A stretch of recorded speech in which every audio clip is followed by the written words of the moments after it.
So right away when you open up one of these fake ones, what you see missing right away are screws over here.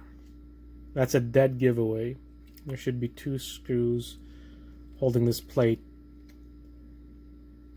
onto the cartridge. So let's pop this out. So another way to tell this is a fake when you open this up is the battery.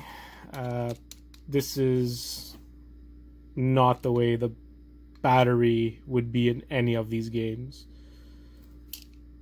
And I'm not even sure if there is a battery in the original ones, but you can see that. And also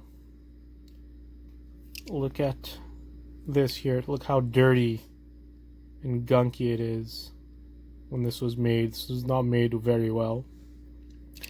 And the most important factor when you look at one of these boards, the Nintendo logo or name is nowhere to be found. So now let's open the official game from Nintendo. And once we do that, we'll talk about scrapping one of these guys.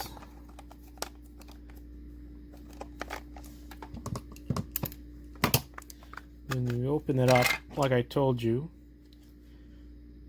2 missing screws. And even the metal plate, if you look at it, this one has the real one has engravings. Fake one doesn't. So let's open one of these up. Let's take out this metal plate.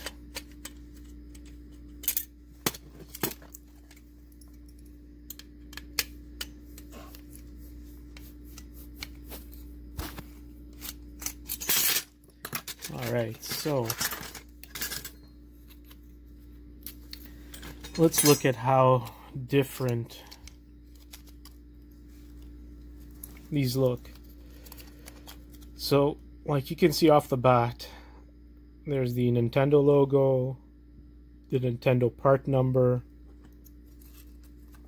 right here, and even the chips. These are modern chips compared to these older prong chips.